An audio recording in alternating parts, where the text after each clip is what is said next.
Assalamualaikum warahmatullahi wabarakatuh. Selamat datang di podcast Ngorek, tempat kita ngobrol santai dengan topik berbobot.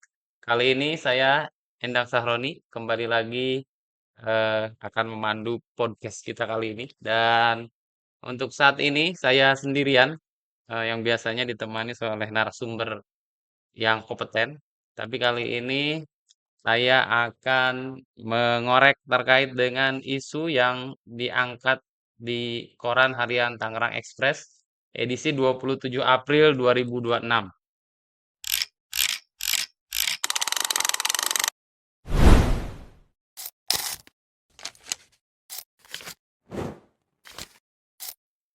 Teman-teman ngorek, kalau teman-teman mungkin sudah banyak yang baca ya dari pagi, karena kebetulan kita ngetek videonya ini siang, sekaligus ngetes alat baru dari tim ngorek Tangerang Express. Nih untuk Tangerang Express hari ini ngangkat tema yang jadi opennya itu terkait dengan SPMB, yaitu Sistem Penerimaan Murid Baru tingkat SMA, SMK atau sederajat di Provinsi Banten. Ini latar belakangnya karena kita tahu tahun sebelumnya pada tahun 2025 terjadi apa namanya sedikit kredit di SPMB SMA ini karena banyak pro kontra dari masyarakat. Utamanya adalah banyak masyarakat yang komplain karena tidak terakomodasi di sekolah. Padahal secara zonasi mereka masuk bahkan antara tempat tinggal dengan sekolah itu jaraknya hanya beberapa ratus meter, tapi ternyata tidak bisa masuk ya ke sekolah. Makanya kemudian Tangerang Express mengangkat ini di headline kita edisi Senin 27 April sebagai juga masukan kepada pemerintah bagaimana SPMB ini tidak terulang, ya, tidak terulang masalahnya, tidak kredit atau tidak jadi pro kontra di masyarakat. Walaupun memang tidak bisa dihindari biasanya kalau SPMB itu selalu menjadi masalah yang berulang-ulang. Tapi paling tidak kalau sudah kita kasih tahu tugas kita apa namanya tugas media untuk memberikan kontrol terhadap pemerintah sudah dilakukan. Dan kalau juga kita lihat data bahwa ternyata yang biasanya terjadi berebut di SMA negeri itu karena komposisi antara lulusan dari SMP atau sederajat itu jumlahnya jauh lebih banyak daripada kuota kursi di SMA atau SMK negeri atau sederajat ya. Nah, untuk lebih jelasnya, teman-teman bisa baca saja di edisi Tangerang Express Senin 27 April 2026 atau bisa searching ya di bantenexpress.co.id dan juga tangerangexpress.display.id. Itu yang menjadi headline-nya.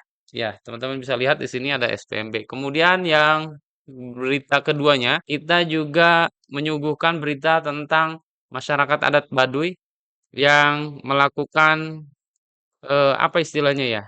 Yang biasanya dia datang ke pendopo gubernur Banten atau istilah mereka itu mengunjungi Bapak Gede. Bapak gedenya itu gubernur, walaupun gubernurnya perempuan, mereka tetap nyebutnya Bapak Gede ya. Tapi kali ini karena gubernurnya laki-laki cocok. Jadi masyarakat Banten itu mereka datang ke Serang, berjalan dari Baduy, dari wilayah Ciboleger Lebak sampai dengan Serang dan di situ mereka menyerahkan hasil pertanian dan juga biasanya titip pesan. Dan kali ini pesan yang disampaikan oleh sesepuh dari sesepuh adat Baduy itu adalah bagaimana pemerintah Provinsi Banten bisa menjaga kelestarian alam. Ini cukup bagus, makanya kita juga mengangkat ini karena salah satu suku Baduy itu menjadi kekayaan buat Banten, di mana masih ada suku yang sampai era modern ini masih terjaga dalam melaksanakan kegiatan atau tradisi adatnya. Kemudian yang juga tak kalah menariknya adalah eh, peringatan May Day atau jelang peringatan May Day yang biasanya yang jatuh pada tanggal 1 Mei ya. Ini di Kabupaten Tangerang. Karena pemerintah Kabupaten Tangerang itu melaksanakan kegiatan May Day dengan seremonial, mereka melakukan mancing, kemudian salah satunya mancing ya di Danau Pustemkab itu menuai kritik dari pengamat juga dari mahasiswa. Mereka menilai bahwa dalam suasana ekonomi yang tidak baik-baik saja, sepertinya tidak cocok ya. Lebih baik mungkin ada hal yang lebih urgent daripada melakukan kegiatan seremonial.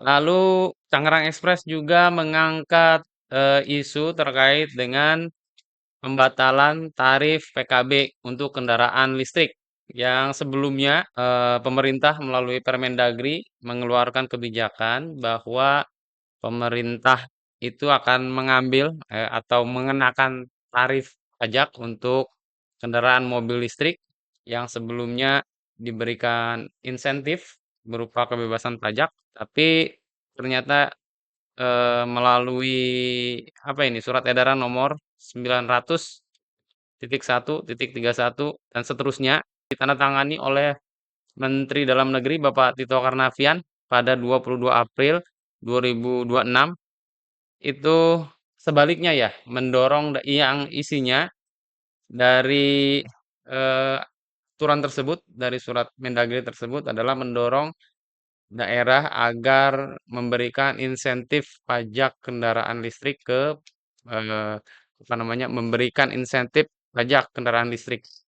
Jadi ini seperti apa? Clean plan pemerintah yang sebelumnya menginisiasi atau mendorong Pemda untuk memungut mengenakan tarif pajak kendaraan listrik dan surat berikutnya pada tanggal 22 April itu menganulir secara tidak langsung.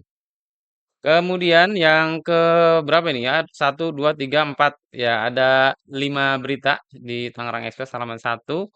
Itu kita ngangkat eh, feature ya, berita feature atau berita yang bernilai human interest terkait dengan zonasi SPMB yang kembali menjadi momok menakutkan bagi sebagian masyarakat, terutama yang masih gagap teknologi, karena ternyata rumah yang dekat sekolah saja belum menjamin dia bisa masuk ke sekolah tersebut ya, ke sekolah negeri. Itu mungkin teman-teman yang bisa Tangerang Express suguhkan, tapi selain di halaman 1 untuk masyarakat Tangerang dan Banten juga bisa melihat di 12 halaman di 11 halaman lain Tangerang Express. Ada Banten Express, kemudian Lebak Pandeglang, ada juga halaman nasional Tangsel, Kota Tangerang dan Kabupaten Tangerang. Untuk apa namanya? Semuanya mengangkat isu-isu yang hangat dan juga mendalam.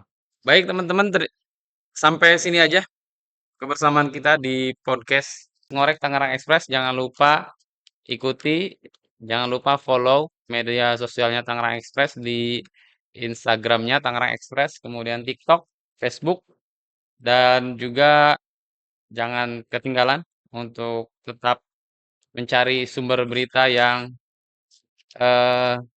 berita di tangerangexpress.display.id dan bantenexpress.co.id. Terima kasih. Wassalamualaikum warahmatullahi wabarakatuh.